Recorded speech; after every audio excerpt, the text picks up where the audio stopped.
Hello, everybody, and welcome to Reviews That Don't Matter with Jessica Hitt. My name is Jessica Hitt, and if you're wondering what is on my sweatshirt, it is a bedazzled pug, so you don't have to wonder anymore.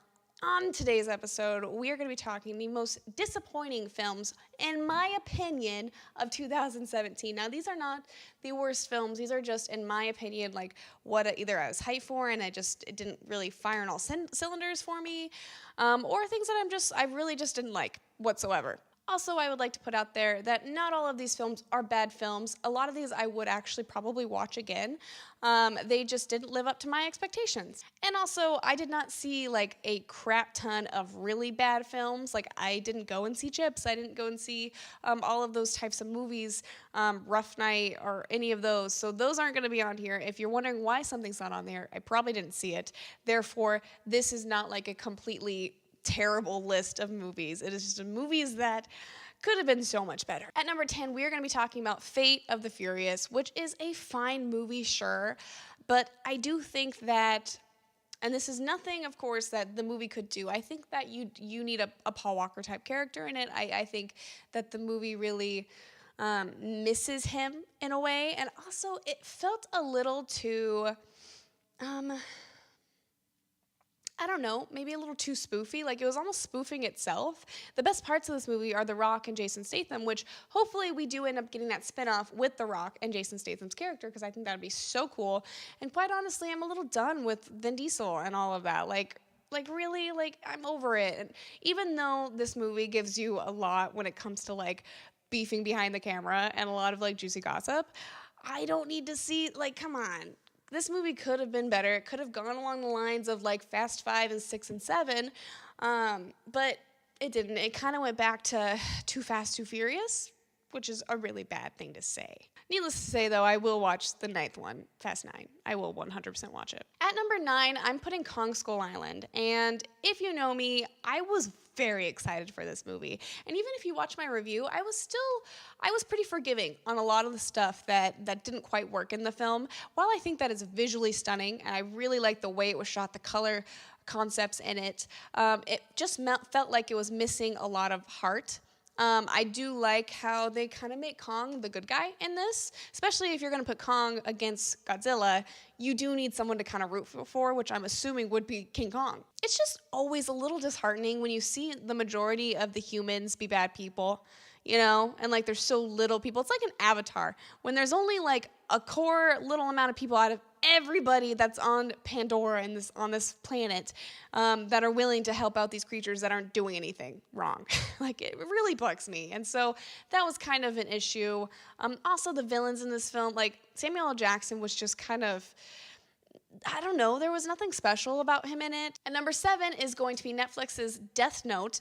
Death Note is a very beloved property for a lot of people. And while I never like watched the anime or know a crazy amount about it, I know about it. And I do understand things ruining your favorite animes, because a lot of mine from when I was a kid have been ruined. Death Note failed on a lot of different parts. Like, the acting was good, the acting wasn't good, the script was terrible, I didn't like the way it was shot. It didn't feel like everything mixed. It felt like part of it was in the real world and part of it wasn't. And I understand that that's kind of the point of Death Note, but it doesn't work in this film whatsoever. You have that weird guy that's sort of hunting Light down, and he doesn't feel like he belongs at all within anything. I will say Willem Dafoe's oh God, I forgot the guy's name, the Death Note guy who does all of the killing, Ryuk. I do think that Willem Dafoe's Ryuk was really good. I think he was the only good part of this. And then you have Mia, who's just like the worst character ever. And it was so disappointing because I was thinking that maybe they could do something really well, but it was placed in Seattle when it should have been in Japan or something like that. And it didn't work at all. At number 7 is going to be The Mummy. And this is because this movie could have been so much. And when I went into this movie, I didn't realize how much I wanted to be kind of scared. This is a monster universe that they are supposed to be building towards. And we get an action comedy that isn't great on action and isn't great on comedy. So we kind of got nothing. And really, in The Mummy, do you need that big of a budget Like, honestly, can't you, like, do something a little bit smaller budget, make it scary? It's not like a movie needs to have a crap ton of money to be scary or to be terrifying. I think that this year in general has proven that, besides It, which cost quite a bit of money compared to what a lot of horror films cost. This was just, it tanked an entire universe. We're not getting any of those movies now. And I was kind of excited. Like, I did like Russell Crowe's Dr. Jekyll and Mr. Hyde. I enjoyed that. I don't think that Tom Cruise fit in this universe at all. And I didn't mind Sofia Boutella's Mummy. I thought it was kind of an interesting anthology that they put together, but they didn't use it correctly. At number 6 is going to be Baywatch. Baywatch should have been a 21, 22 Jump Street type of thing, and basically the entire thing was just a giant penis joke that wasn't even funny. And honestly, I was very forgiving in the review that I did back in May or whenever it came out.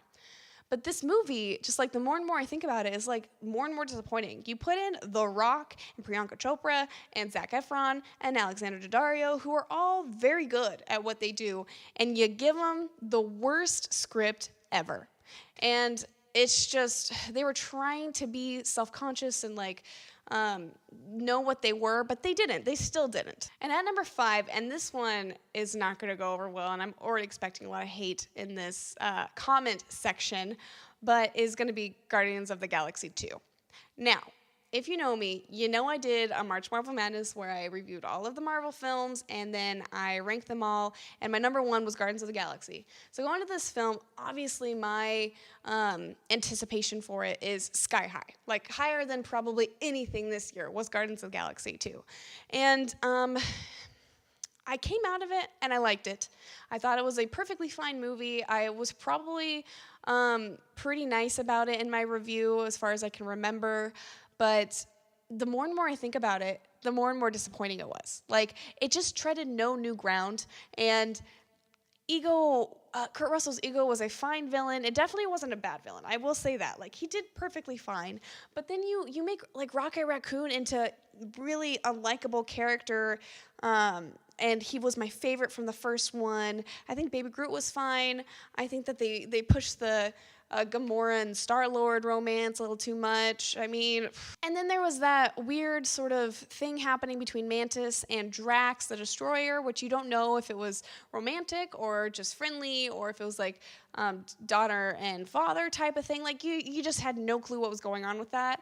And they kind of overused Drax a little bit, who was just like the funniest part of the first movie was him not understanding all these things. And I kind of missed his sort of rage at his family being murdered by Ronan the Accuser. There's stuff I don't like about that movie. And the more and more time passes, the more and more I dislike it. So maybe I have to see it again.